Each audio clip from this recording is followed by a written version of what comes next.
Hoje a gente vai ler nós vamos estudar a quarta lição da revista. E o tema é a santificação e a palavra de Deus. O texto bíblico está lá em 2 Reis, capítulo 22. A gente vai ler do versículos 3 ao 8, depois o 11. E depois a gente vai pular para 2 Reis 23, dos versículos 2 a 3, depois 21, 22 e 25. Então, é o que está aí na revista. Sucedeu, pois, que no ano 18º do rei Josias, o rei mandou o escrivão Safã, filho de Azalias, filho de Mesulão, à casa do Senhor, dizendo: sobe ao Ilquias, do sumo sacerdote, para que tome o dinheiro que se trouxe à casa do Senhor, o qual os guardas do umbral da porta juntaram do povo, e que o deem na mão dos que têm a carga de obra e estão encarregados da casa do Senhor, para que o deem àqueles que fazem a obra que há na casa do Senhor, para repararem as fendas da casa, aos carpinteiros e aos edificadores e aos pedreiros, para comprar madeira, pedras lavradas, para repararem a casa. Porém, com eles se não fez conta do dinheiro que se lhe entregaram nas suas mãos, porquanto prescendiam com fidelidade. Então disse o sumo sacerdote Ilquias ao escrivão Safã: achei o livro da lei na casa do Senhor. E Ilquias deu o livro a Safã, e ele o leu. Sucedeu, pois, que, ouvindo o rei as palavras do livro da lei, rasgou as suas vestes. A gente pula agora para 2 Reis 23, versículos 2, 3, depois 21, 22 e 25. E o rei subiu à casa do Senhor, e com ele todos os homens de Judá, e todos os moradores de Jerusalém, os sacerdotes e os profetas, e todo o povo, desde o menor até o maior. E leu aos ouvidos deles todas as palavras do livro do concerto, que se achou na casa do Senhor. E o rei se pôs em pé junto à coluna, e fez o concerto perante o Senhor para andarem com o Senhor, e guardarem os seus mandamentos, os seus testemunhos, os seus estatutos, com todo o coração e com toda a alma, confirmando as palavras deste concerto, que estavam escritas naquele livro. E todo o povo esteve por este concerto. E o rei deu ordem a todo o povo, dizendo: celebrai a Páscoa ao Senhor, vosso Deus, como está escrito no livro do concerto. Porque nunca se celebrou tal Páscoa como uma dessas desde o dia dos juízes que julgaram a Israel. Nem todos os dias dos reis de Israel, nem tampouco dos reis de Judá, e antes dele não houve rei semelhante, que se convertesse ao Senhor com todo o seu coração, com toda a sua alma e com toda a sua força, conforme toda a lei de Moisés, e depois dele nunca se levantou outro tal. Amém? Amém. Então, o tema da aula de hoje é a santificação e a palavra de Deus, certo? Então, a gente vai, durante a aula, a gente vai navegar ali um pouquinho nesse período dos reis de Israel, principalmente de Josias, e do bisavô dele, Ezequias, e mostrar como que a pregação e o contato com a palavra de Deus reaviva ou gerou avivamentos em Israel, certo? Só que antes da gente entrar nos pormenores da lição, né, dos tópicos, dos 3 tópicos que a gente vai cobrir, eu queria primeiro gerar uma discussão, ou pelo menos falar um pouco sobre o que é a definição de um avivamento, ou seja, o que é avivamento. Eu achei esse ponto relevante porque acho que vocês devem ter ouvido que recente aconteceu lá nos Estados Unidos, na cidade de Asbury. O pessoal, todo mundo falando, avivamento de Asbury, avivamento. E é aquela coisa, né? Durou ali coisa de 2 semanas e agora o culto meio que, né? Era um culto que estava acontecendo, que realmente chamou muita atenção, mas que agora já não está mais acontecendo. E aí tem muita gente que se frustrou. Não, eu pensei que era o avivamento da nossa geração e agora parece que não era só um culto e não sei o quê, né?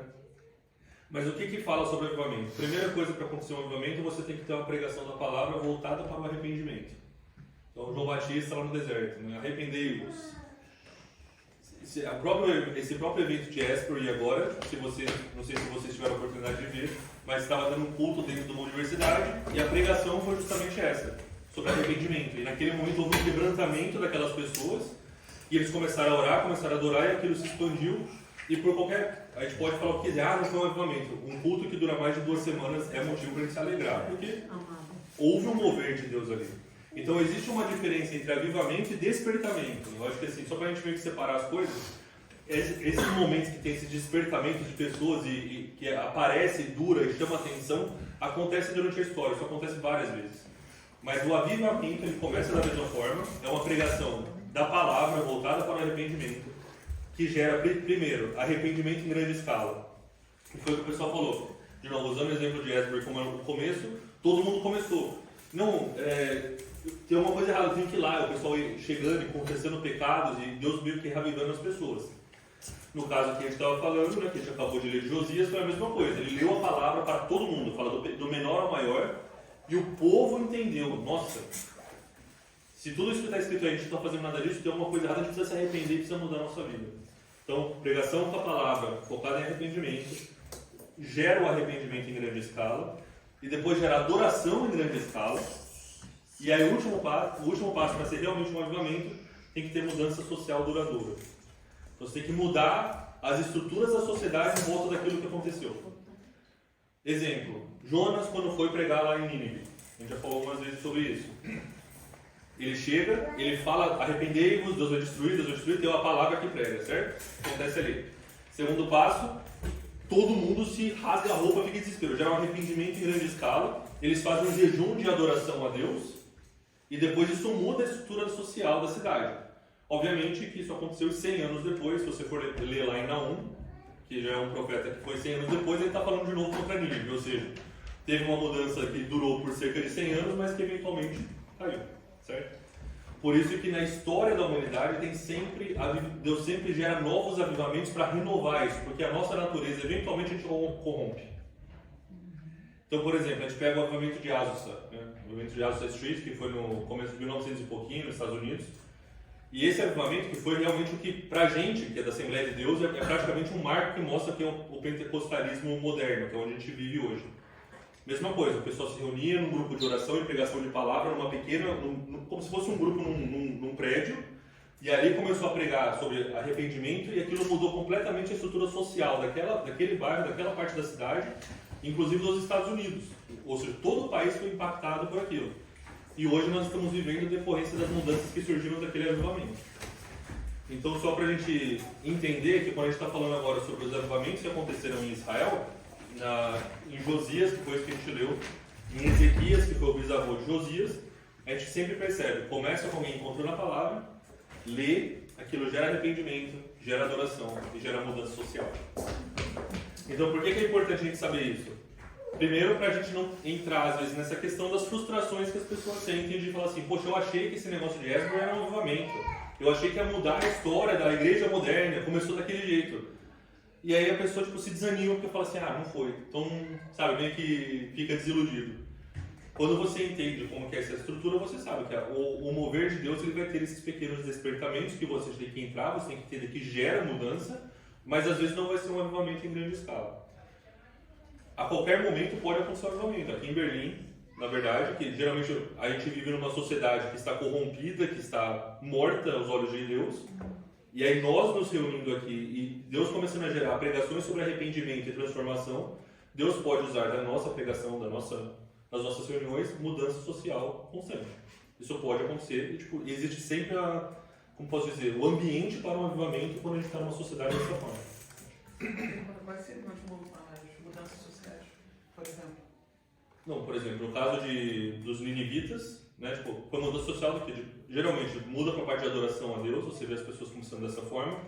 E tem também a questão dos próprios comportamentos, mudanças de leis começam a mudar, você tem mudança de legislação, em alguns casos que fala assim, começa a seguir de acordo com a palavra de Deus, mudança de comportamento, mudança cultural, existe como se fosse uma alteração de estruturas de comportamento. Então, por exemplo, uma sociedade que é mais depravada, a gente pode falar dos romanos, por exemplo, dos gregos na época, que eram sociedades com valores completamente fora do caminho cristão, e de repente você vê o Império Romano trazendo a estrutura da Bíblia e do Evangelho como se fosse a estrutura da própria legislação do povo romano.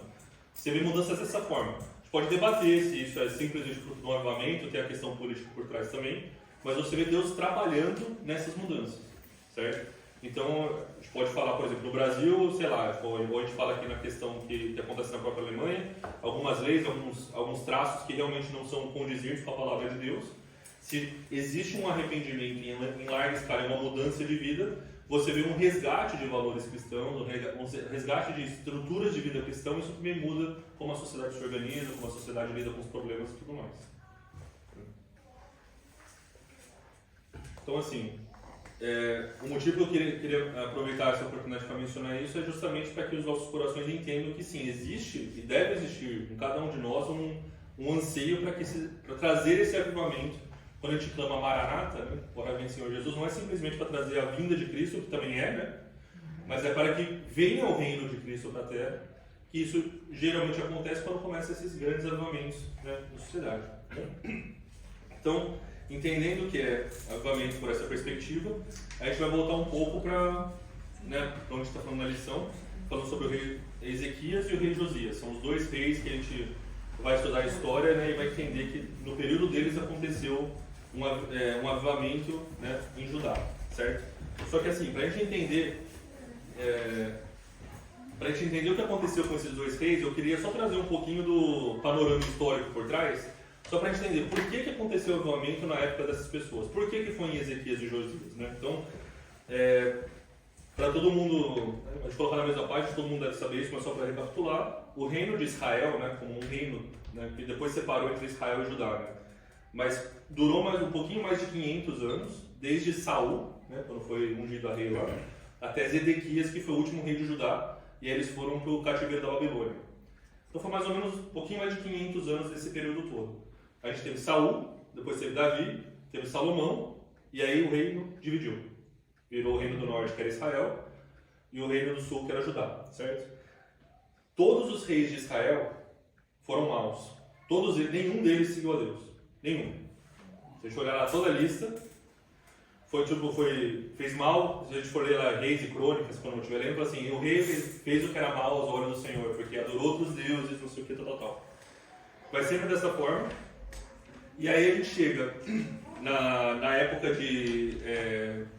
no último rei de Israel, que é o reino do norte, chegou uma hora que a Síria dominou e o reino deixou de existir. E aí ali, aquele reino morreu, nunca foi resgatado, só ficou o remanescente, que era o reino de Judá. E aí do reino de Judá, depois teve mais alguns reis, e aí chegou a Babilônia, levou embora, e aí ali em Zedequias acabou, aí quando a gente vai ler Daniel, né, na Cova dos Leões e tudo mais, é quando o pessoal já está lá na Babilônia, ou seja, ele pegou o povo e levou embora. Depois de 70 anos no cativeiro da Babilônia, eles voltam para Israel, para Jerusalém, devo dizer, todo aquele povo que foi resgatado, e ali eles ficam sob o domínio dos persas e tudo mais, e não tem um rei em Israel, certo? Então ali acaba meio que a linhagem, até em torno de 180 a.C., que é o que eles chamam da revolta dos Macabeus, mas não precisa entrar muito nesse ponto, e ali começa uma nova linhagem de reis, até chegar a Herodes, né, dos romanos e tudo mais. Então assim, por que eu estou falando isso? Só para você entender que existe toda essa separação. Do lado de Israel, como não seguiu as leis de Deus e tudo mais, pecou, o reino desapareceu. Do lado de Judá, foram 19 reis, certo? Dos 19 reis, 8 fizeram o que era bom aos olhos de Deus. E não totalmente, alguns parcialmente, mas pelo menos quando a gente lê a descrição na Bíblia, 8 ou seja, 11 também foram ruins. E 8 foram bons. Então, por que eu estou falando isso? De 500 anos, só do lado de Judá, que foram 19 mais 3, né, se a gente considerar o Reino Unido, 22 reis, a gente teve ali 9 que realmente fez a vontade de Deus. Então já começa por isso aí, que a matemática não está muito a favor do povo ali, né? Ezequias e Josias, que são esses dois reis que a gente está falando agora, eles foram reis que fizeram, obviamente, o que era bom aos olhos de Deus. Então, quando a gente olha, assim, por que a gente tem que olhar e entender a história deles? Fala assim, poxa, por que eles fizeram isso? Por que eles foram bons aos olhos de Deus? E o segundo ponto é, tipo, o que a gente tem que tentar replicar para talvez isso fazer sentido na nossa vida, certo? Então, se a gente for parar para olhar, vamos agora olhar só para o reino de Israel. Então, a gente tem Ezequias como se fosse o primeiro desses avivamentos, né? Depois dele teve Ezequias, depois veio o filho dele, que foi chamado Manassés. Aí depois veio Amon e depois Josias, ou seja, Josias é bisneto de Ezequias, certo? E aí, para a gente olhar no contexto histórico, vamos ver primeiro o pai de Ezequias, tá? Então, vamos lá. O pai de Ezequias, né? Isso aí, ou seja, Ezequias reinou a partir de 716, então o rei antes dele foi o rei Acás, que começou a reinou por 16 anos e fez o que era mal aos olhos de Deus. Ou seja, ele não caminhou pelos caminhos de Israel. Então isso aí está lá em 2 Reis 16, 2 e 3, se vocês quiserem ler depois. Ele andou no caminho dos reis de Israel, ou seja, aquele reino que que desapareceu, fez passar um dos seus filhos pelo fogo, ou seja, matou um deles no altar de Moloque, segundo a abominação dos gentios, e aí Deus lançou fora os reis de Israel. No reino de Acás, pai de Ezequias, foi quando os assírios vieram e levaram o rei de Israel embora. Então Ezequias era um molequinho. Ele era da família real, ele estava lá, ele via aquilo acontecendo, e ele viu no reino irmão, em Israel, sendo devastado pelos assírios e eventualmente desapareceu. Então ele viu com os próprios olhos o que o comportamento do pai dele dentro de Israel estava fazendo, dentro de Judá, o reino de Judá, e ele viu no reino vizinho, que era o reino dos irmãos dele, das outras tribos, o reino de Israel, a gente está se comportando igual e eles desapareceram. Ou seja, o que será que vai acontecer com a gente? Provavelmente o nosso caminho vai ser o mesmo, certo? Então se a gente olha isso, né, fala que Ezequias ele começou a reinar quando ele tinha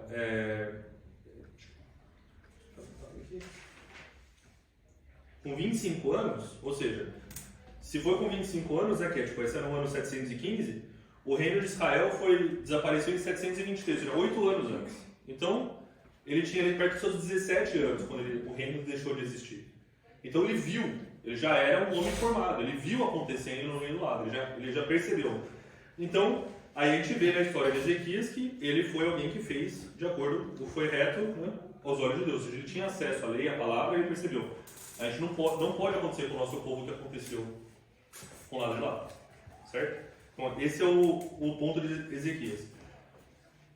A Bíblia fala que Ezequias reinou 29 anos no total, mas vocês devem conhecer na história que fala que Ezequias, quando ele estava com 14 anos de reinado, Deus falou para o profeta subir até ele e falou assim: ó, Ezequias, é o seguinte, arruma suas coisas aí que você vai morrer. Né? Em 2 Reis 20, se você olhar, está escrito assim: naqueles dias adoeceu Ezequias de morte e o profeta Isaías veio a ele dizer: assim diz o Senhor, ordena a tua casa, porque morrerás e não viverás. Isso já está lá em 2 Reis 20. Quando você vai lendo, você vê, Ezequias ele vira para o canto, né? Fala que ele vira para o canto, né? Quando ele chora, ele fala assim: Deus, eu fiz tudo que era certo. Olha, Deus, eu cumpri a tua palavra, eu fiz o povo voltar para os seus caminhos. Né? Então, ele meio que clama por Deus. Aí quando Isaías está saindo do palácio, Deus fala assim: Isaías, volta lá rapidinho. Pô, Deus, sério? Vai lá. Ó, Deus está te dando 15 anos a mais de vida. Só que acontece o seguinte: a ordem que Isaías tinha falado antes não mudou. Ordena a tua casa, certo? Então o que acontece? Imagina, Ezequias fez isso, exaltou, teve avivamento, né? A Bíblia, em alguns exemplos, mostra que ele reparou o templo que estava destruído, ele conduziu o povo de volta à palavra e à busca de santificação, ou seja, aquilo que a gente está falando nessa lição, ele restabeleceu o culto a Deus e purificou o templo, ou seja, ele realmente fez essa transformação social. O povo começou a seguir a Deus, só que ele ganhou esses 15 anos de lambuja. E aí a ordem de Deus é o seguinte: ó, você tem que se manter. Tem uma das palavras mais esquisitas, né, que tem no reinado de Ezequias, que é quando chega lá no final, que o profeta fala para ele, né, o que vai acontecer. Depois que ele recebe esses 15 anos adicionais, se a gente vai seguindo ali na história, ele diz que ele recebe um emissário da Babilônia e ele mostra tudo para esse emissário. Olha só quanto dinheiro tem aqui, olha todas as minhas riquezas, o meu ouro, ele vai falando tudo isso. E aí o Isaías só fala: o que você falou? O que você mencionou pro emissário da Babilônia? Ele disse: eu mostrei tudo. Ele sabe tudo que a gente tem aqui. E aí o profeta fala assim: olha, você está praticamente abrindo as portas e esse povo vai vir e vai roubar tudo que mostrou aqui. Agora imagina, o que cada um aqui, você acabou de fazer isso, o profeta fala assim: agora eles vão vir e vão roubar tudo que tem na tua casa. Qual que seria a sua reação? Meu Deus, o que eu fiz? O que Ezequias fez? Ah, não vai acontecer na minha época, então essa palavra é boa. Essa foi a resposta dele. Se a gente voltar ali, ó, ainda em 2 Reis 20, né? E aí isso aí no versículo 18 e 19. Começa no versículo 17. Como assim? Eis que virão dias em que tudo quanto houver em tua casa, com que tesouraram seus pais até os dias de hoje, será levado para a Babilônia. Não ficará coisa alguma, disse o Senhor. Dos teus próprios filhos que tu gerares, tomarão, para que sejam eunucos no palácio da rei da Babilônia. Ou seja, vão roubar tudo, vão roubar teus filhos e tudo mais. E aí no versículo 19, Ezequias responde: boa é a palavra do Senhor que disseste, pois pensava, haverá paz e segurança pelo menos nos meus dias. Interessante de ver isso. Deixa eu ver, é importante observar essa atitude dele, que não é muito diferente da nossa atitude, né? A gente, quando fala em clima Wander, a gente fala, vamos fazer isso para... Aí o pessoal, não, o importante é que esteja tudo bem agora. Se o mundo vai acabar em 30 anos, aí já não é um problema. Como os políticos fazem hoje? Você acha que algum político pensa além dos 4 anos do mandato dele, talvez? Ou pelo menos 8, né? Pelo menos ele quer lutar pela reeleição. Mas você acha que algum político tem uma visão além de 8 anos? Então, essa visão que tinha Ezequias, que é chocante, é uma visão que a gente vê hoje, naturalmente, mas às vezes acontece, né? A gente, é isso que eu falo, quando você tem filho é diferente, porque você começa a olhar para os seus filhos e você tem uma... Mas será que a gente não tem feito mais ou menos dessa forma? Ah, já que não vai ser no meu povo, no meu tempo, né? Deus cuida do próximo. Então, é uma reação estranha. Só que acontece, aí a gente olha para o filho de Ezequias. Então a gente pode pensar, pô, o cara acabou de resgatar Israel. Foram 29 anos ali, tipo, adorando a Deus e tudo mais. Aí você pensa, vai nascer o filho dele, Manassés. Pô, Manassés vai chegar e vai arrasar. Manassés começou a reinar com 12 anos. Então o que isso quer dizer pra gente, quando ele começou com 12 anos? Se Deus deu 15 anos a mais de vida pro pai dele, Manassés nasceu nesse período adicional que ele recebeu, certo? Se Deus não tivesse dado 15 anos a mais para Ezequias, Manassés não teria nascido. Então Manassés nasceu. Aí a gente vai lá em 2 Reis 21 para ver. Isso aí é o avô de Josias, que é isso que a gente começou a ler na palavra. Fez o que era mal aos olhos do Senhor. Está em 2 Reis 21, versículo 2 e versículo 9, eu estou vendo aqui. Conforme as abominações dos gentios, que o Senhor desterrara das possessões de diante de Israel. Porém não ouviram, Manassés, de tal modo Manassés fez o povo errar, que fizeram pior do que as nações que o Senhor tinha destruído diante dos reis dos filhos de Israel. O filho de Ezequias, que foi esse rei que fez isso, mas que disse assim, comigo não morreu, né? É o próximo que se resolve. O filho dele foi o pior rei de toda a história de Judá. Ele fez o povo pecar mais do que os ímpios que estavam ao redor. É a mesma coisa que a gente pensar assim, imagina se a gente está dentro da igreja e o pessoal entra na igreja e fala assim, nossa, eu vou até sair dessa igreja porque lá fora está menos pecado do que aqui dentro. É nesse ponto que chegou o reino de Manassés. Isso é avô de Josias, tá? Então, Josias ainda estava lá, mas fala que Manassés reinou por 55 anos. E foi o pior reinado, ou seja, durante 55 anos o povo completamente se desviou do caminho de Deus. Veio o filho dele depois, esse rei Amon, que é o pai de Josias, que foi o que a gente começou a ler agora, reinou apenas por 2 anos e fez exatamente o que o pai dele fazia. Ou seja, por 57 anos, o povo se tornou pior do que aqueles que estavam ao redor. E aí vem Josias, foi isso que a gente leu agora. Josias começou a reinar com 8 anos de idade. Então tinha 8 anos de idade quando ele assumiu o reino. Diz que ele reinou por 31 anos. E fala que Josias fez o que era reto aos olhos do Senhor. Certo? Então, a gente começou lá de Acás, que foi o pai de Ezequias, ele era ruim, Ezequias fez certo, depois teve o filho, o neto dele, que destruíram Israel, e volta Josias, que traz de novo o povo para fazer o que é a vontade de Deus. De Josias, depois de Josias, Israel teve mais 4 reis, certo? Foram mais 4 reis depois de Josias. Vou falar completamente fora. Foram mais 4 reis depois de Josias. O primeiro filho dele fez o que era mal aos olhos do Senhor. Veio o rei da Babilônia, tirou esse filho de Josias, pôs um outro filho de Josias. Ou seja, tudo do filho dele. O primeiro filho fez o que era mal, veio o rei, tirou ele, pôs um outro filho de Josias, ou seja, 2 filhos de Josias. Também fez o que era mal aos olhos do Senhor. Ficou alguns meses só, aí foi o neto de Josias, o filho desse segundo rei. Também fez o que era mal aos olhos do Senhor. Depois disso aconteceu, pegou um terceiro filho de Josias, ou seja, foi a segunda geração já, desse rei que resgatou Israel. Mas o comportamento, a forma de seguir a Deus, não passou para a próxima geração. Foi só durante o reinado dele também. Mas aí a gente para pensar, né? A gente tem aquele ditado que diz, Deus não tem neto, tem filho, né? Eu acho que passa muito bem, né? Deus não tem neto, tem filho. Quer dizer, não adianta, você pode ser filho de quem for, mas o teu compromisso é pessoal. Cada pessoa vai responder. Você pode até aprender muito em casa, mas isso não é garantia. A pergunta aqui é o seguinte, vocês acham que é mais fácil um filho seguir um pai que faz coisa errada ou um pai que faz coisa certa? Um filho está crescendo, tem um pai que faz tudo errado. O filho vai seguir esse pai que faz tudo errado. O filho vai tentar seguir o que o pai faz, vamos partir desse pressuposto. Mas se o pai faz o que é certo, você acha que é mais fácil o filho seguir o que é certo ou o que é errado? Depende de quantos filhos ele tem, porque às vezes ele tem 10 filhos, um é certo e o outro é errado. Não, pode ser, mas por exemplo, a gente falou que Israel foram 22 reis, no total 19, enquanto era só o reino de Judá. Eu falei que 8 desses reis fizeram o que era bom. Quantas vezes você acha que aconteceu que um pai fez o que era bom e o filho também fez o que era bom? eu acho que é como nos dias de hoje. As pessoas acabam fazendo. É mais fácil seguir o mal, porque para você fazer o que é certo, você tem que se pôr numa posição que não é uma posição de conforto. Você não vai ter paz. As pessoas ao seu redor vão tentar, de todas as horas, todas as maneiras, fazer qualquer coisa para te desestabilizar. E não é toda gente que quer estar nessa posição. Pagar o preço, né? Isso tem um custo, né? E o mal parece que para algumas pessoas é mais atrativo, né? Gente, o pecado não é ruim. Para O todos pecado nós, faz mal. Para todos nós, o mal é mais atrativo. A nossa natureza é essa. A natureza.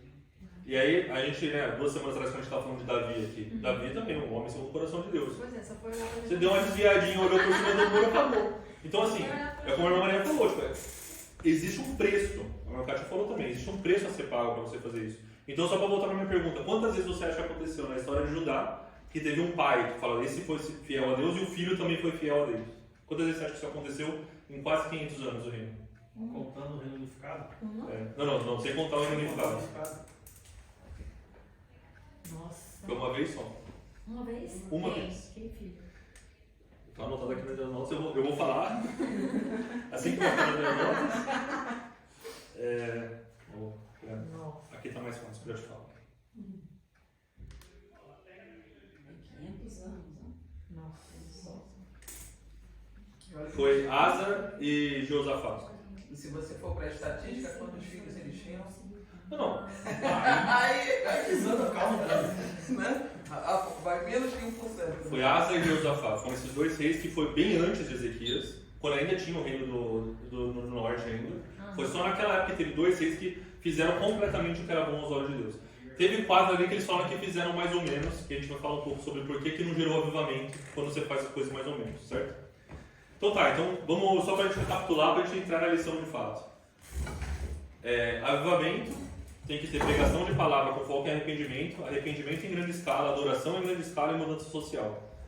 No reino de Israel, a gente olhou esses 150 anos, do pai de Ezequias até o final do reino, quando a Babilônia levou, a gente percebeu que Ezequias teve um pai ruim, mas fez o que era certo, não cuidou da sua casa e não perpetuou isso. O filho dele foi o pior rei da história de Israel. E depois veio Josias, que também reavivou, e aí ele fez a limpeza completa. Diz que nunca houve tamanha adoração em Israel e na Páscoa e tudo mais, mas também falhou em passar para a próxima geração. Tanto que depois veio os filhos dele, completamente se desviaram e estavam fora, certo? Quando a gente olha para esses acontecimentos, Então, o que a gente vê é que, tipo, não teve nenhum pai realmente bom que conseguiu passar em 500 anos. Não. é isso.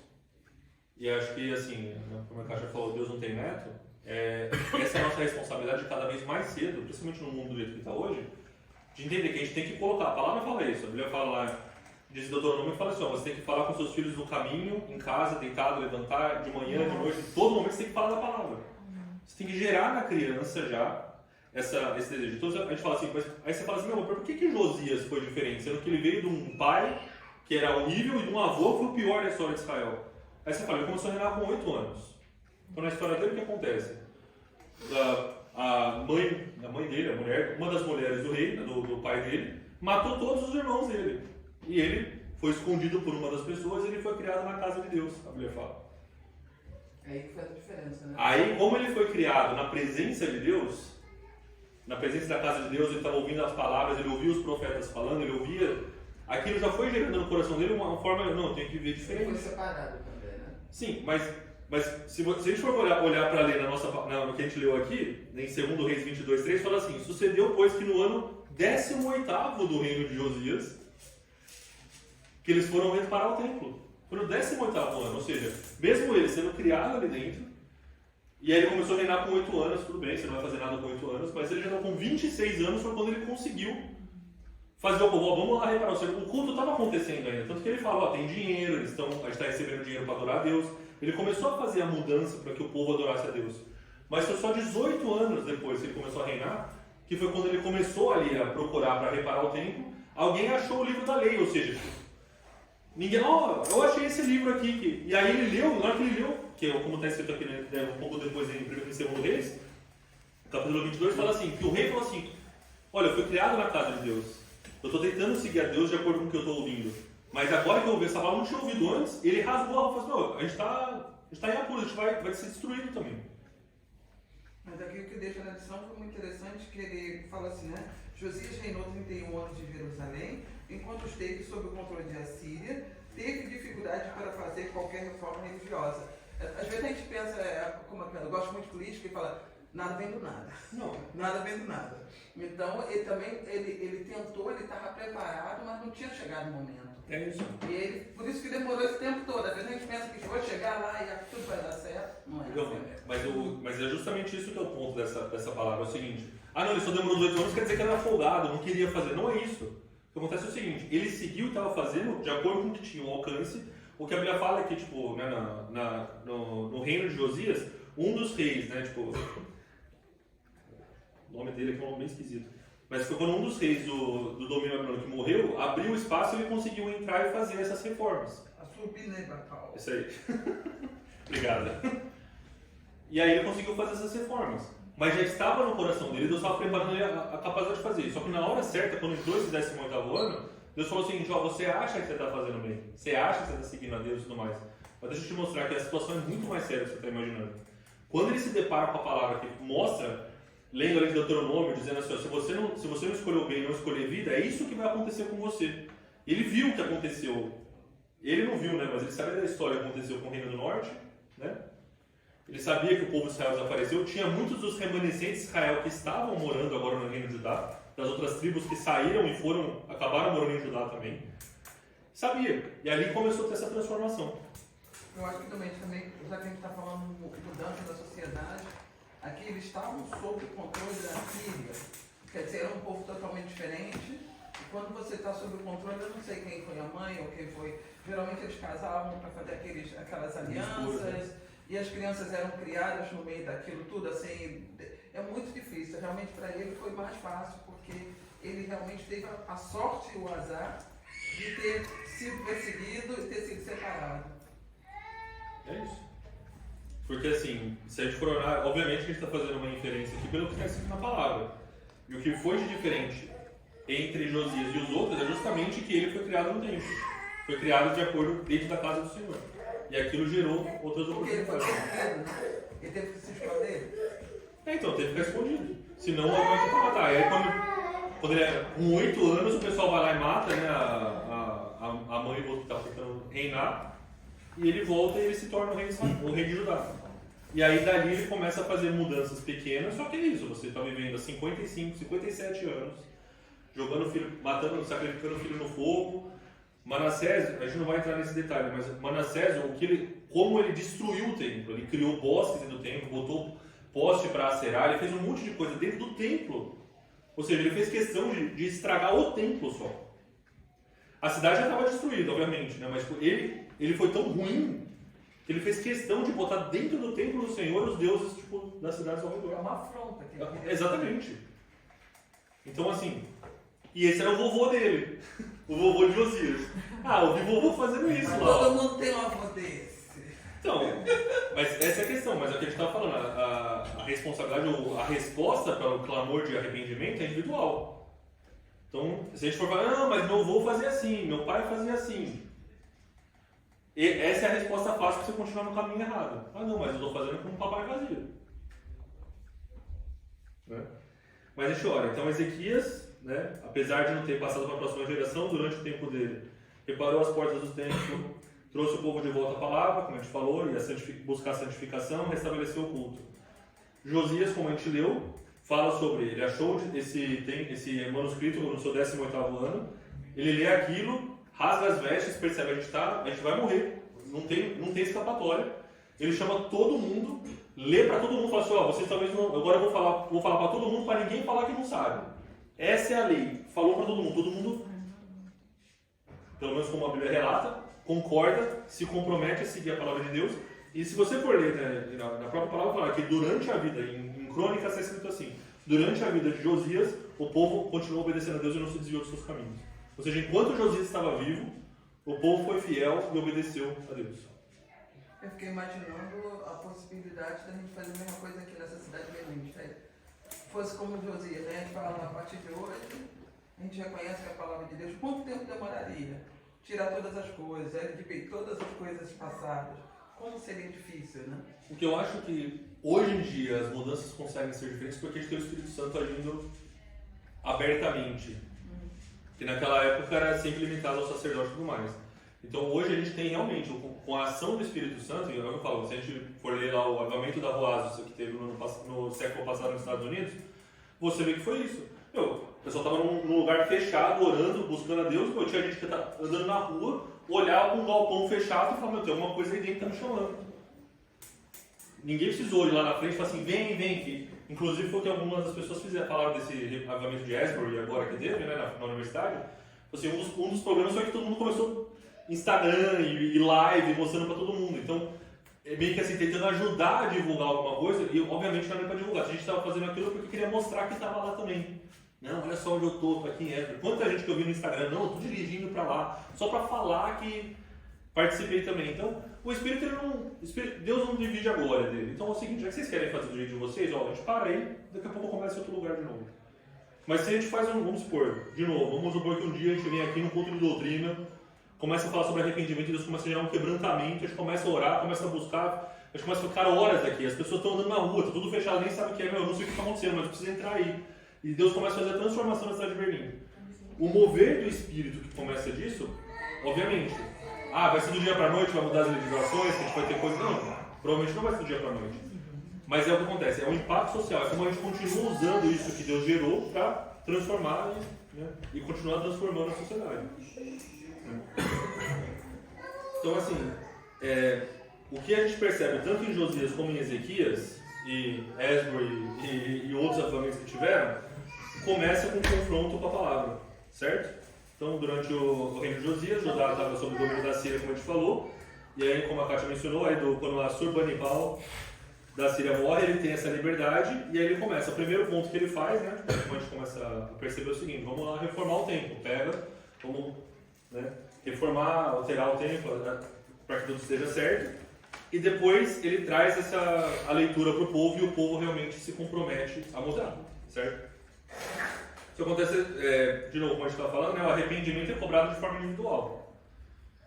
Então, assim, nada tipo assim, não, me arrependi por tabela, o Arthur e a Olivia vão pro céu. Ou a Carol também, né? Não, já que eu sou a cabeça da família, se eu me arrependi, a Carol está purificada. Não.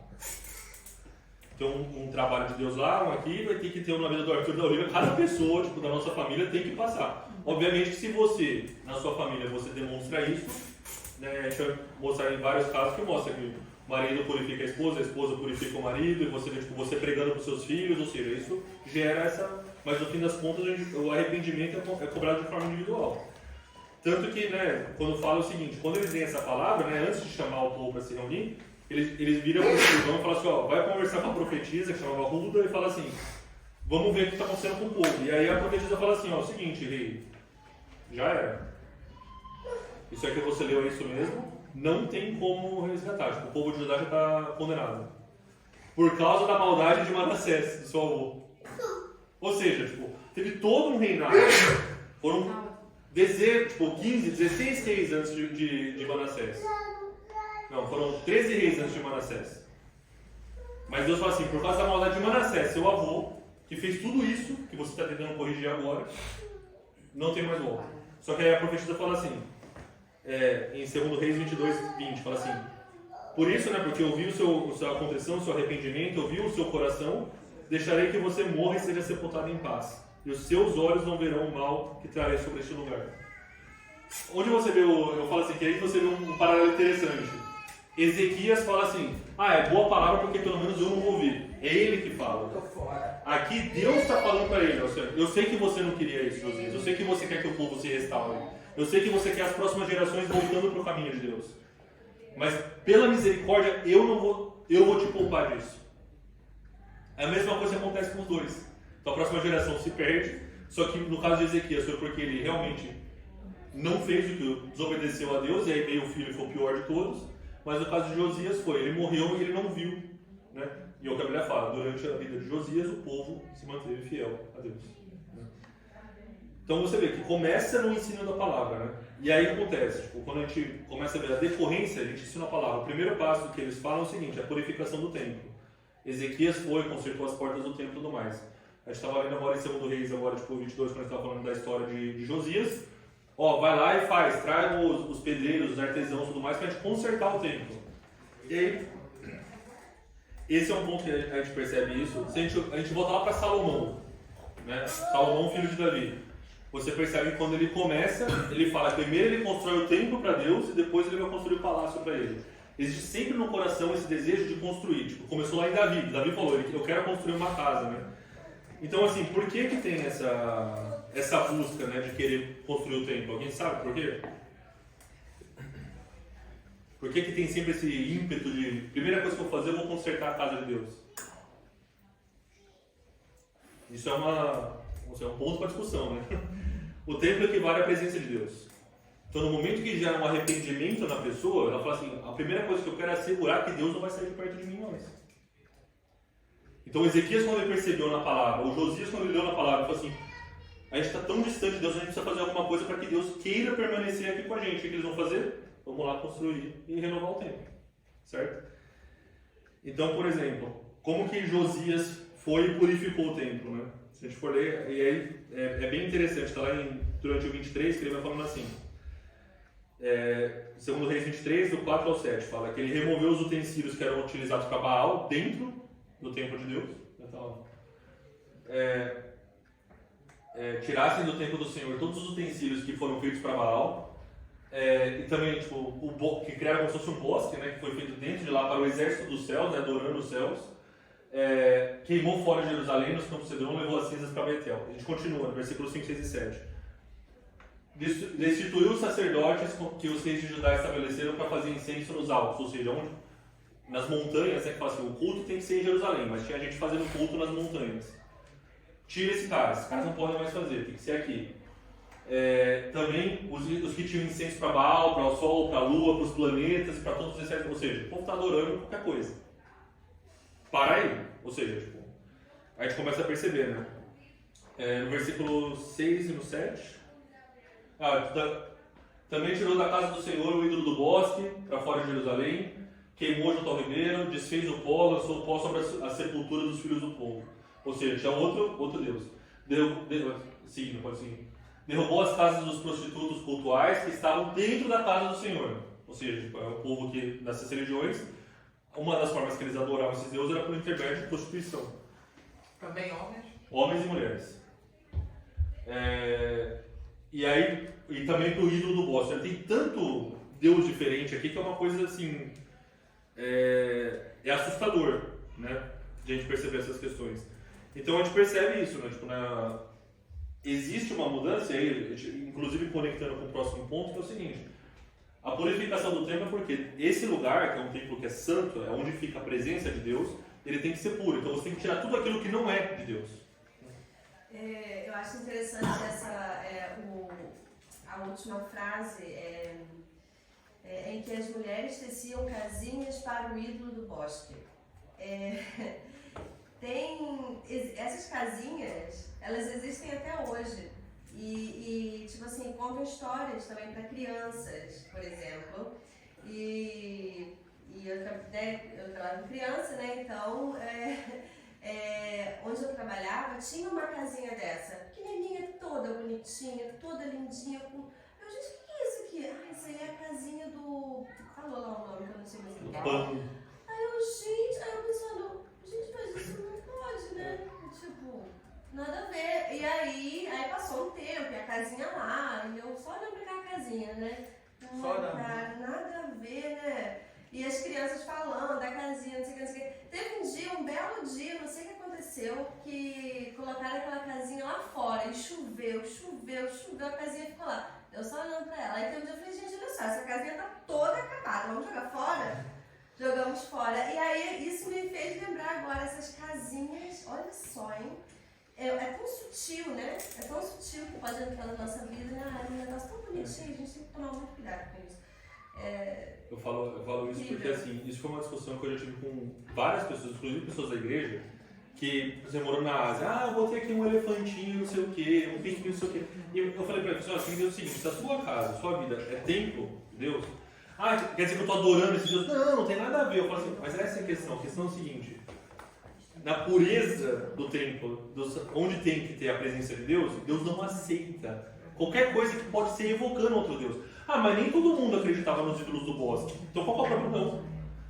Se existe purificação de fato do templo, e hoje nós somos o templo, tem que ser purificado perante Deus, não tem margem para você colocar coisa e falar assim, é só uma casinha bonitinha. E é fato também que o Espírito Santo, hoje em dia nós temos o Espírito Santo fala, olha ali, que não está dando certo. Então, assim, tem até roupas também, né? Roupas com. O Espírito Santo fala, o Espírito Santo vai ali e fala assim, olha só, minha filha, essa blusa é muito linda, mas esse elefantinho aí não tá legal. Ou então, esse desenhozinho aí, meio esotérico, não tá legal. O Espírito Santo fala. Então, e esse ponto também é importante, sabe por quê? Por que o pessoal colocava essas coisas dentro do templo de Deus? Porque é o seguinte, gente, pode, é Deus, é de Deus, então tá tudo bem. É tudo Deus, E essa é a questão. Então, porque o primeiro passo é o seguinte, se você quer restaurar a presença de Deus no lugar, tem que purificar o templo. Então, aí você tem que fazer, purificou o templo. Então, assim, daqueles que eu falei que 8 reis de Judá fizeram que era bom aos olhos de Deus, os 8 purificaram o templo. Só que aí tem um segundo passo, que é o passo que é responsabilidade do rei, porque ele é a autoridade da terra, que é o quê? Eliminar os elementos que têm idolatria no território nacional. E aí que entra a questão. A gente leu no versículo 5, né, no versículo 5 que falou as pessoas que estavam levantando altos e queimando incenso em outros lugares da população. Então, se você for olhar dos 8 reis que fizeram bem em Israel, 4 que fizeram bem completo. Os outros 4 fizeram parciais, e se você for ler na Bíblia, ele fala assim: contudo, não retirou os altares dos montes para os deuses A, B e C. Ou seja, ele purificou o templo. E para isso, na presença de Deus, isso é uma coisa boa. Só que é parcial porque você é o rei, você é responsável por eliminar a idolatria em todo o seu território.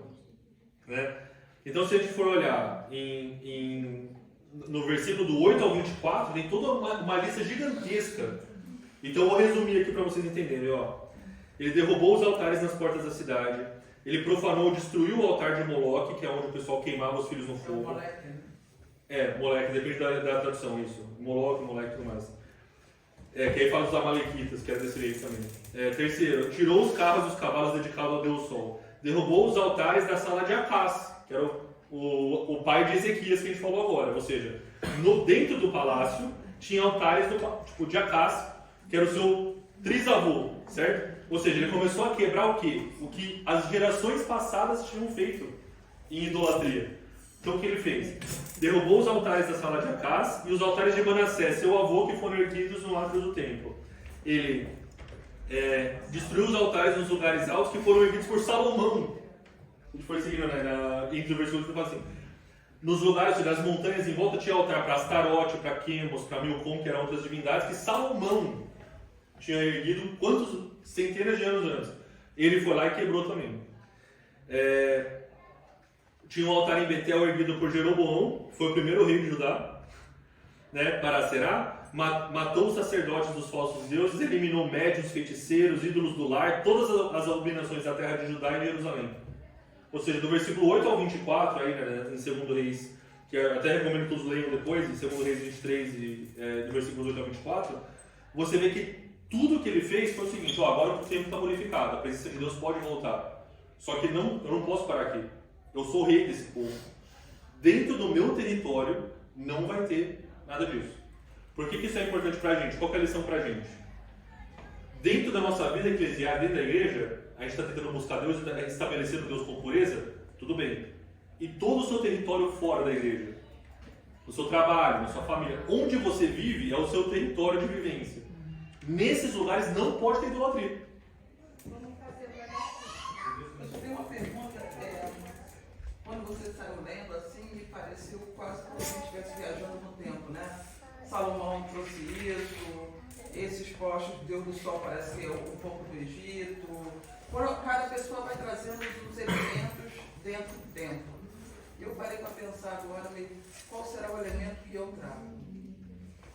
Eu fiquei, será que o meu joguinho, meu marido, você está ficando viciado, você está jogando muito? Será que é o meu telefone? Eu não gosto muito de telefone, mas tem uns jogos que eu gosto. Que eu posso passar 2 horas brincando assim, sem sentir o tempo. Com número, não é nada não, é só número. Joga um número pra cá, joga um número pra cá, coisa besta, não é muito inteligente não. Mas eu fico pensando qual seria. Talvez meu filho fosse o Nintendo, o meu marido é o violoqueiro e cada um tem, né? Tudo aquilo que desvia a sua atenção e toma o lugar de Deus na sua prioridade é um ídolo. Então, assim, a gente tinha falado umas 2 semanas atrás sobre a questão que tem 20% das nossas vidas que é pecado 100% e ninguém vai disputar. Os outros 80% pode ser pecado. Então a nossa vida, toda a nossa vida é isso. Ou é pecado de fato, ou pode ser pecado se tira a primazia de Deus na nossa vida. Se não for o Espírito Santo na nossa vida, ninguém consegue viver. Se não for a misericórdia de Deus, a gente não consegue viver. Não consegue. Então, como a Kátia falou, o que tem na minha vida que está realmente eliminando? Essa é a conversa de Josias. Josias pegou e falou o seguinte, agora meu tempo está limpo. Vamos começar a varrer a terra e ver onde que é. Ah, é o meu joguinho? Pô, mas nem é. Isso é só um histórico. Está aqui desde Salomão. Não tem nada a ver. Ninguém adora essa deusa mais, mas está ali. Não. No meu território não vai ter isso. E aí, essa é a questão. A vivência do... Né, eu falo, por que é tão importante pra gente? Tudo isso começa, como eu falei, na palavra. A palavra ela vai gerando esse arrependimento que você vai buscando a palavra e cada vez mais ela vai te mostrando. Não, esse tempo aqui não pode. Eu falo, já aconteceu, caso da gente, às vezes, quando a gente estava morando em Hong Kong ainda, que alguém, uma amiga de não sei de onde, deu um presentinho lá. E um dia eu estava orando em casa e eu senti aquela opressão em casa. Meu Deus, o que é isso? E aí eu comecei a orar e eu senti, não, para no quarto. Eu abri o guarda-roupa, na época era só o Arthur, e peguei quando eu peguei esse negócio na mão, sabe quando você sente assim?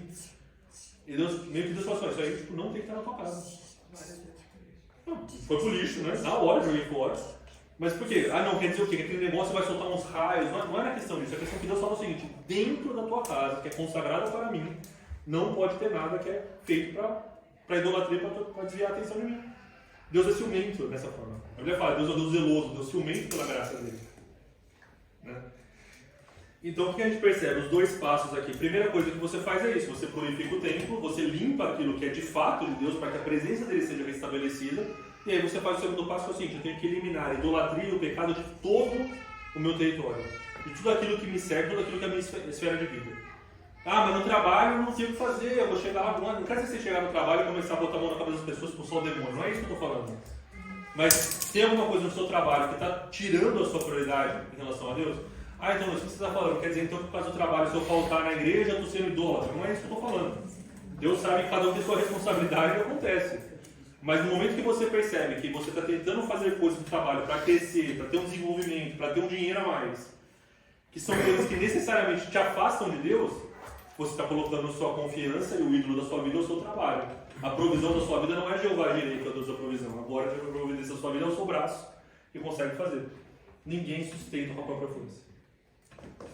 Nessa questão do trabalho, eu tenho praticamente um testemunho. Quando eu morava no Brasil, eu trabalhava na Oi. E aí trabalhava, tudo mais, era recepcionista, Aí teve um dia o meu chefe, Zé, ele falou assim, Fran, você quer ganhar um dinheiro a mais? Eu, é claro, né, que eu quero ganhar um dinheiro a mais. Aí ele falou assim, então, todo dia, a loja fechava 7 horas, tá? Todo dia, 6h30, eu vou te mandar umas senhas, você puxa, gera e manda pra mim. Puxa, gera e manda pra mim. Aí eu, beleza. Era muito facinho, tipo assim, pum. E tipo assim, eu fiz isso, eu fiz, beleza. Fiz o primeiro dia. O segundo dia eu fiz também. O terceiro dia eu falei assim, cara, isso aqui, essas senhas são pessoas que não estão vindo aqui. 2.000 pessoas, 500 pessoas. Aí eu falei, cheguei pra ele e falei, ô Zé, isso aqui é Trambique, né? Aí ele, e Trambique não, sabe o que é? É que se a gente não gerar tanta senha, a loja vai fechar, e não sei o que, eu falei assim, Zé, isso aqui é fraude. Aí ele, que fraude, garota? Eu falei, olha, não dá. Aí eu fui demitida. Então. Enfim, fui demitida. Passou, né, um tempo, falei, não posso mais gerar e tudo mais, não vou fazer isso. Eu não falei também por que eu não queria gerar, eu só falei que não tava, pra mim, que não tava rendendo nada e tudo mais, né? Aí, no final de contas, fui demitida. Aí depois de um tempo que isso estava no meu coração, eu falei, cara, olha só, né, como a gente entra nos negócios que se não fosse a misericórdia de Deus nas nossas vidas, a gente ficaria. Bom, esse é um ponto. Vamos pensar assim, vamos pensar o povo lá em Israel agora, né? pô, esse rei já chegou, já mudou o nosso jeito de viver, agora tá tentando falar que é só um Deus e tudo mais. Tá bom, ele falou lá, a gente entendeu que a gente tem que seguir esse caminho, tudo bem. Mas agora os caras estão vindo aqui no meu território, tá querendo tirar o poste da deusa aqui, que tá aqui desde a época de Salomão. O cara tá tentando tirar nossa herança histórica, tá tentando tirar aquilo. Talvez, é aquela coisa, a gente for, né, obviamente talvez a cultura não é que nem hoje, mas hoje seria dessa forma. Como assim você vai querer tirar isso? Você tá ofendendo a cultura de não sei quem. Então... Não é tolerante. Você vai ser intolerante, você vai ser alguém que é radical, você como é que eles falam? É fanático. Sim. Esse é o risco. No seu caso, por exemplo, você é tonta, você não tem problema nenhum, tá fazendo negócio, tá ganhando dinheiro. Agora você vai levantar e vai falar qual é o pecado. Você fala que é fraude e você manda ele embora. Porque, tipo, João Batista, quando foi pra Herodes e falar assim que você não pode pegar a filha da sua mulher, então tá bom, vamos pra cadeia contra a tua cabeça. Ou seja, falar a verdade ou viver de acordo com o que Deus quer tem um custo Não é muito alto. garantia de viver bem, né? Não é nem garantia de viver. Não é garantia de vida. Mas o que Deus está falando é o seguinte, o que Deus fala através da palavra do Deus é o seguinte, se você for fiel e tudo mais, a garantia vem de Deus que é o seguinte, eu sou fiel até a sua 1000ª geração. A única forma da gente realmente ver a provisão de Deus na nossa vida, ele fala assim, de novo, Deuteronômio lá em 7:28 fala assim, olha, tá aqui, põe na sua frente morte e vida, escolhe a vida. Agora, tem um pastor nos Estados Unidos que ele fala isso, ele fala assim, olha, o evangelho são as boas novas. Então assim, as boas novas é o seguinte, não importa quem quiser, a pessoa quer não sei o que, Jesus te ama, quer ter um relacionamento com você, ele quer te salvar. Não importa quem que for, não importa, tipo, tão torta que é a vida lá fora. Agora, se você aceitar as boas notícias, eu tenho más notícias pra você.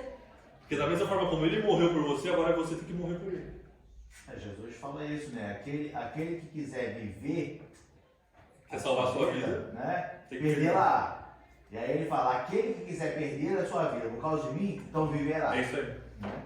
Então, assim, é praticamente uma vida counterintuitive, né? É contra a sua natureza. Você pensa, peraí, quer dizer então que pra lutar tem que ajoelhar? Quer dizer então que pra enfrentar essa situação eu tenho que, tipo, ficar quieto e, tipo, engolir o sapo? Quer dizer então que eu tenho que perder meu emprego pra ser fiel? Aleluia. É isso aí. Mas essa é a questão. A questão é o seguinte, que pra gente que escolheu a Jesus, nós não temos mais escolha nenhuma a fazer. A única escolha que a gente pode fazer é o seguinte, eu sigo a Cristo. Daqui pra frente, suas escolhas já foram feitas. Você escolheu o seu Senhor. E essa é a questão que Deus fala. Então, dos 8 reis de Israel que foram bons, 4 foram bons, foram aqueles que também eliminaram o domínio do povo, a idolatria. Ou seja, de novo, de 19 reis só em Judá, se a gente colocar os do Reino Unido mais 3, então 22 reis tipo, de Israel, desde o começo, lá de Saul até Zedequias, que foi o último, apenas 4 eliminaram de fato a idolatria. Só que se você voltar, a Bíblia fala desde a época dos juízes e tudo mais, se você volta na época de Josué, quando caiu Jericó e eles começaram a entrar na Terra Prometida, Deus falou o que para eles? O seguinte, destrói tudo. Tudo. E aí você fala assim, quanto tempo você acha que demorou para o povo pegar e segurar alguma coisinha? Em Jericó mesmo. Já tem eu vi uma capa babilônica, eu vi umas pratas ali, eu guardei. Então Deus falou assim, revelou quem era, matou essa pessoa, você fala assim, pô, a pessoa já percebeu, se a gente roubar alguma coisa, vamos matar, não sei o quê. Passou mais um pouquinho, passa de ar, não sei o quê, tudo mais, não sabe. O reino de Israel, de fato, só toda a terra prometida só foi conquistada foi em Davi. Ou seja, você lê o livro de Juízes, foram não sei quantos juízes que tiveram lá, né? Desde a época de, começou em Josué, até Samuel, que Samuel foi o último juiz, até que Deus fala que ungiu aí Saul como rei, eles não conseguiram unificar. Foi só o quê? Se você for ler lá em Juízes, fala assim, e aí o povo se desviou do que não sei o quê. Deus levantou um juiz que venceu os filisteus, e depois o povo se desviou de novo. Aí levanta Gideão, contra os midianistas, ele vai e vence, passa um tempo, o povo desvia de novo. Aí levanta Sansão, aí faz isso o quê? Aí vai Débora, ou seja, é só isso, ou seja, o povo não conseguia ficar 2, 3 gerações seguindo tipo, Deus do jeito certo. É incrível, né? E aí a gente para pensar, se aquele povo que em tese... obviamente a gente fala isso da nossa cabeça, mas é aquela questão. Imagina só, você é um povo, você sabe que o povo saiu do Egito, passou no meio do mar, Deus fez maravilhas incríveis, não sei o quê. Essa geração morreu no deserto porque não acreditou que... Falou assim, não, Deus pode tirar a gente do Egito e abrir o mar, mas aquele muro lá que tem o gigante, a gente não vai conseguir vencer não. Viu, Moisés? Aí Josué e Caleb, você tá louco? Deus tirou a gente do Egito. o maior reino da terra, e agora tem um muro aqui pra te passar e você tá tipo, com medo. O povo tava desse jeito, ou seja, a memória é muito curta. O povo ficou no deserto, essa geração morreu, aí você tem um povo que tá no deserto, que vive 40 anos no deserto, não fica doente, a roupa não estraga, comida desce do céu todo dia. Aí chega lá e fala assim, entra na terra prometida, fala assim, meu, Deus se cuidou de vocês esses 40 anos, tá com vocês ainda. Ah, mas eu tenho que pegar essa capa que é tão bonita, né? E essa pedacinho de prata aqui. Então, por que eu estou falando disso na questão de hoje? No momento que a palavra se afasta da nossa vida, que a gente não medita na... Por isso que várias vezes na palavra assim, medita na palavra dia e noite. Por quê? Porque se não estiver renovando diariamente a palavra de Deus na nossa vida, a primeira capa babilônica que aparece na nossa frente, mas isso aqui a gente destruiu a cidade inteira, é só uma roupa. Qual que é o problema? Mas aí a gente lembra, eu gosto muito das vezes do exemplo dos judeus ortodoxos, né? Ele tem aquela roupa e tá cheio daqueles nozinhos. O tzitzit. Né? Aquele nozinho. Às vezes é bom você ter um negócio desse para você lembrar, é figurativo, tá? Mas de qualquer maneira, se você não consegue lembrar. O sacerdote no templo, quando você vê lá, quando está explicando, né, como que é a roupa do sacerdote, fala que ele usava uma placa de ouro na testa de santidade ao Senhor. Por que você está usando aquilo? Porque toda a estrutura, o tzitzit, que é essa coisa dos judeus cristãos, os ortodoxos, usam o quê? Aquilo é a lembrança da palavra, que é justamente para isso. Você está andando, você passa eu não posso esquecer da palavra de Deus. Então eu falo, isso é uma coisa que eu falo, conversando com um amigo muçulmano, que eles usam como se fosse um terço, né? Eles têm aquelas... Eles andam com aquilo na mão. Por quê? Porque eu não posso esquecer. A gente tem que fazer da mesma forma. Alguma coisa que a gente tem que ter... Eu sei que a gente pode discutir se eles são bons, fiéis e tudo mais, mas existe uma questão do quê? Você tem que lembrar, na sua vestimenta, na forma como você se porta, se você tiver que criar lembretes para que você não se desvie do caminho de Deus, não, mas eu vou começar a adorar o meu terço, adorar o meu negócio. Não tem nada a ver com isso. Eu falo, quando eu fui para Israel, que eles usam aquele shawl que é de oração, né? Que eles põem aquela capa na hora de fazer as orações e tal. E aí a pessoa que eu fiquei na casa dele, ele me deu um desse de presente. Eu guardei em casa, mas mas tinha gente que ia na igreja e ia lá com aquele no meio da igreja, pra mostrar, olha só como eu sou santo. Eu tô orando com o meu plano de Israel, gente. Porque agora a idolatria virou o quê? Não, a idolatria é eu tenho uma mezuzá na minha porta, eu tenho um cálice, uma menorá aqui no canto. Eu posso contar só uma alegoria rápida? Sim. Eu tenho uma amiga que ela cristã evangélica aqui, mas não é muito cristã, e ela gosta muito, ela foi fazer um prático de serviço social em Israel. Então ela foi para um kibbutz desse, né? Então sábado, você sabe que a sexta-feira é santa, até do pôr do sol ao pôr do sol. Então ela ficava lá no quarto com as meninas, eles ficavam assim, Ana, apaga a luz, Ana, acende a luz, Ana, porque eles são proibidos de todas as coisas, quer dizer, não tem valor, né? Se você não faz, né? Você quer acender a luz, mas você manda o outro que não tem valor. Mas era a crítica de Jesus, inclusive no sábado, quando ele cura um paralítico no tanque de Betesda, ele fala isso. Não, mas você acabou de curar a pessoa. Jesus fala assim, carrega a tua cama. Ou seja, Jesus fala propositalmente na frente dos fariseus, fala assim, não, pode carregar a tua cama. E o fariseu, não, o cara acabou de ser curado na tua frente. Ei, você não pode carregar isso. Hoje é sábado. Entendeu? Mas assim, é um ponto, então assim, vamos, pra te voltar, então a gente purifica o templo, se limpa a cidade e aí restabelece o culto a Deus, né? Que aí é o ponto que você vê. Agora você começa a buscar a adoração, que a gente está falando do avivamento, né? Primeiro você acontece o arrependimento em larga escala, você tem isso, você gera uma adoração em larga escala, que é isso que acontece. Aí a gente vê isso, né, que fala que quando o povo, Josias chama o povo, lê e renova a aliança, né, lá em 2 Reis 23, 2 e 3. Se a gente lê como foi o mesmo relato em 2 Crônicas, capítulo 35, versículos 2 a 5, fala assim: ele pôs os sacerdotes nos seus lugares de serviço no templo e os animou a fazerem bem o seu trabalho. Mandou chamar os levitas que ensinavam a lei de Deus a todos os israelitas que eram separados para o serviço dos senhores e lhes disse: ponham a arca da aliança do templo, construído pelo rei Salomão, filho de Davi. Daqui em diante vocês não precisarão carregá-las nos ombros. Dediquem-se ao serviço ao Senhor nosso Deus e do povo de Israel. Organizem-se para o serviço por grupos e por famílias, de acordo com as ordens escritas pelo rei Davi e pelo seu filho Salomão. Os grupos devem ser organizados de acordo com grupos de famílias do nosso povo, a fim de que sempre haja um grupo de levitas à disposição para cada grupo de famílias. Então o que ele faz? Ele fala o seguinte: olha, o povo que serve a Deus tem que estar disponível para servir as famílias de Israel. E qualquer família de Israel tem sempre que ter alguém que é capaz de ajudar a manter a palavra viva e a adoração viva dentro dessa casa. Quando ele estabelece isso, é por isso que a Bíblia fala que durante a vida de Josias, enquanto isso foi feito, ninguém desobedeceu a Deus. Porque sempre tinha uma igreja, o templo, sempre tinham pessoas do templo que estavam se envolvendo com as famílias do povo para assegurar que eles seguiam a palavra de Deus. Então, o culto de Deus não é simplesmente a adoração no templo, mas é assegurar que dentro das casas a adoração e a obediência persista.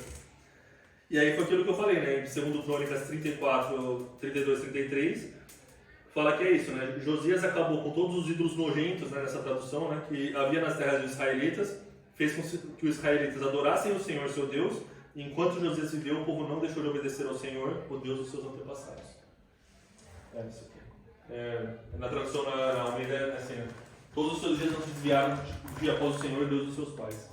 Então ele tirou todas as abominações da terra, né? Ou seja, ele tirou o que era ruim, fez o pessoal adorar a Deus e acompanhou para que todos os dias houvesse a obediência. Então, como eu tinha falado, só uma vez aconteceu isso na história de Israel, que o pai passou para o filho, né, dessa forma.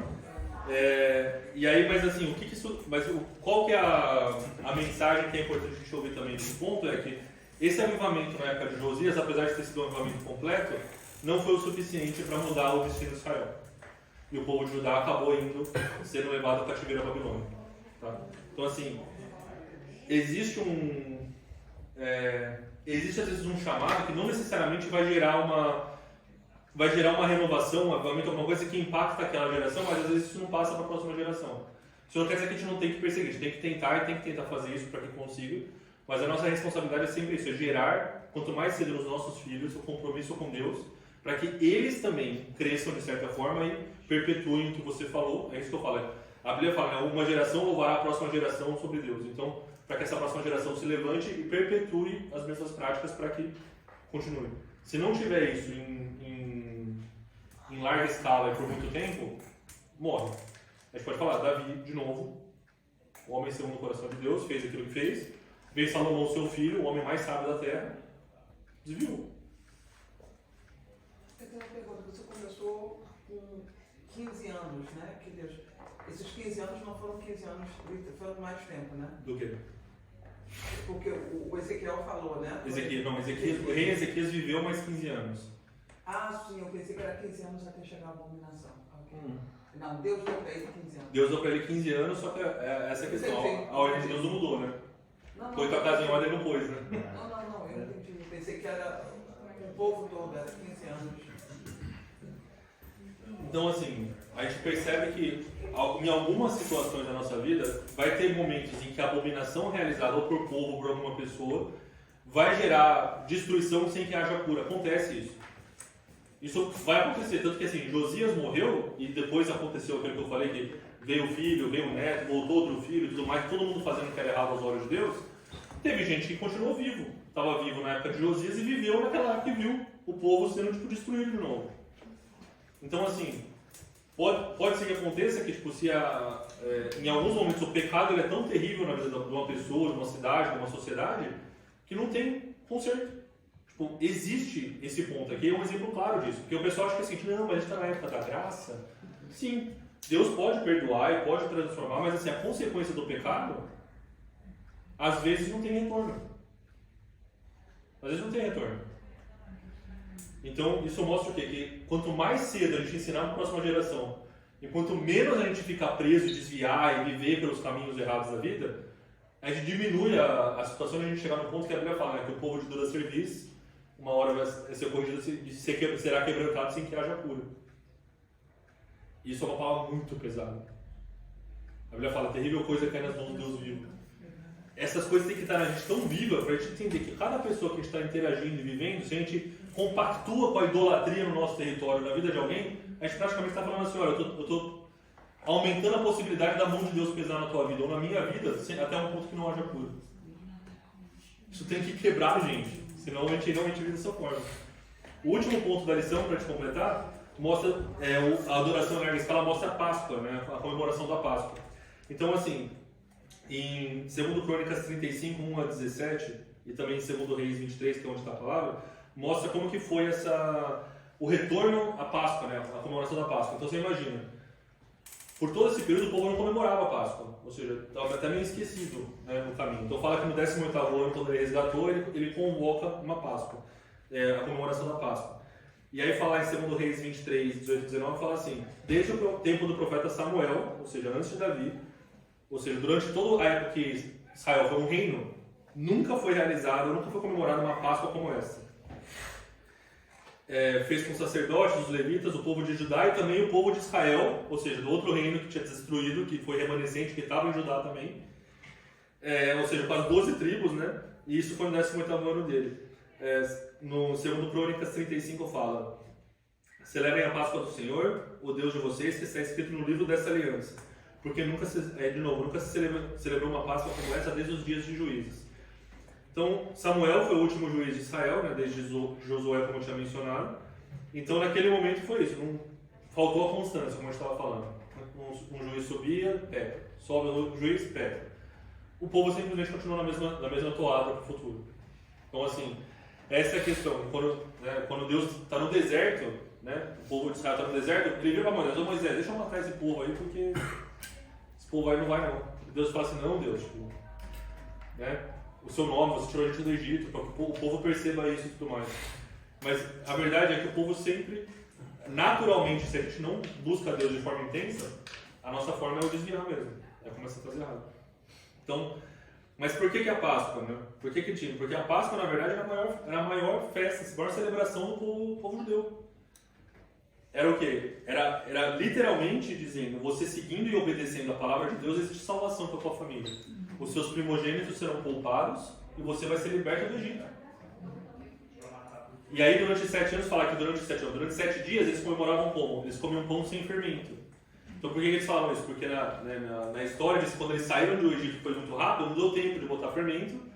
Só que quando a gente lê na Bíblia, o fermento é linguagem para símbolo de pecado. Diz que o fermento ele leveda a massa, ele destrói a massa do mar. Ou seja, o que ele fala? Durante esses 7 dias vocês têm que santificar de tal forma que não pode ter fermento na casa de vocês.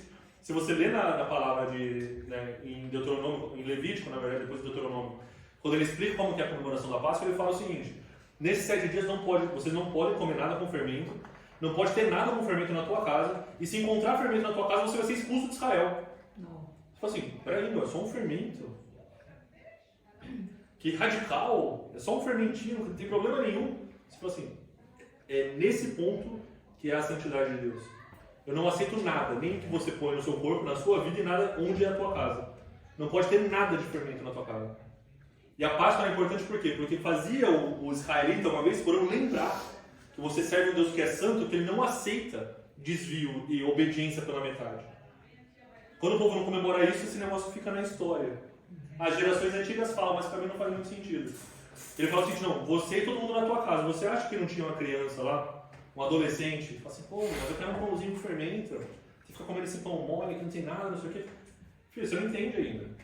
Mas você não vai comer fermento essa semana, você tem que entender, você começou a formar na cabeça. Até que um dia a criança também entende que você não está me forçando a comer pão sem fermento só porque porque meu pai fazia, ou porque o meu avô fazia. Não, porque existe um símbolo. Deus está te mostrando que ele não aceita pecado no meio do povo, né? Então, quando começa isso, faz essa celebração da Páscoa, o quê? É um resgate da palavra, porque fala que é de acordo com o livro da lei, ou seja, ele traz de novo a palavra, e aquilo gera o quê? Um comportamento que mostra a santidade do povo. Por isso que o tema dessa lição é isso: a santificação, a forma como a gente realmente se torna santo, é através da palavra de Deus. Paulo usa, né, em 1 Coríntios capítulo 5, versículos 6 a 8, ele realmente explica essa questão do fermento que eu estou mencionando agora, né? Então ele fala: não é bom esse orgulho que vocês têm, não é bom essas jactâncias. Não sabeis que um pouco de fermento faz levedar toda a massa? Aí no versículo 7, limpem-vos, pois do fermento velho, para que sejais uma nova massa, assim como estáis, sem fermento, sem pecado. Porque Cristo nessa Páscoa foi sacrificado por nós. E aí no versículo 8, pelo que façamos festa, não com o fermento velho, nem com o fermento da maldade, da malícia, do pecado, mas com os pães sem fermento, os ázimos da sinceridade e da verdade. Então ele já explica, ele fala assim: o que vocês estão celebrando na Páscoa não é simplesmente comer alguma coisa. Então estamos falando isso, é a mudança de vida. Você tem uma vida lá fora, você tinha uma vida lá fora, e agora você tem que viver sem fermento, né? Então, e aí só para a gente concluir, né? para mostrar alguns exemplos do que mostra que realmente a palavra de Deus, a purificação, a santidade, vem através da palavra, eu quero deixar algumas referências. Primeiro, Salmo 119, versículos 9 a 11. Fala assim: como purificará o jovem o seu caminho, observando conforme a tua palavra? De todo o teu coração te busquei, não me deixes desviar dos teus mandamentos, da tua palavra. Escondi a tua palavra no meu coração para não pecar contra ti. Outra referência, Efésios 5, versículos 25 e 26. Maridos, cada um de vós amai a vossa esposa, assim como Cristo amou a sua igreja e santificou-se por ela, a fim de santificá-la, tendo-a purificado com o lavar da água por meio da palavra de Deus. Ou seja, é a palavra que você purifica. Nesse caso, você está falando que o marido ajuda a purificar a esposa através da palavra de Deus. João 15:3. Vós já estáis limpos pela palavra que eu vos tenho transmitido. Ou seja, a palavra que Deus pregou gerou limpeza e purificou, santificou o povo. João 17:17, que é o último versículo que eu quero deixar. Jesus falou essas coisas: santifica-os na verdade, a tua palavra é a verdade. É a palavra de Deus que geralmente gera em nós essa limpeza, essa santificação. Então, só para te concluir tudo isso, a primeira coisa, a palavra de Deus é o estopim para a salvação. É quando existe a pregação, nós nos deparamos com a palavra e gera arrependimento. A salvação demanda esse arrependimento e mudança de vida. Ou seja, não é assim: Deus me salvou, vou continuar do jeito que eu estou. Não existe isso. O agir da palavra te impele, te convence, te constrange. A Bíblia fala que gera tristeza na gente até, para que haja mudança de vida. A mudança não pode se limitar apenas ao templo, certo? Não é só a nossa vida dentro da igreja. Tem que ser em todo o seu território, toda a sua vida, todo mundo que está debaixo do teu telhado. Tem que começar a viver de uma forma diferente. Celebração da Páscoa é uma forma de continuamente assegurarmos que a nossa vida, a gente tem que entender que é remover o fermento da nossa vida. É um trabalho contínuo de remoção de fermento para que a gente viva de acordo com a verdade da palavra de Deus.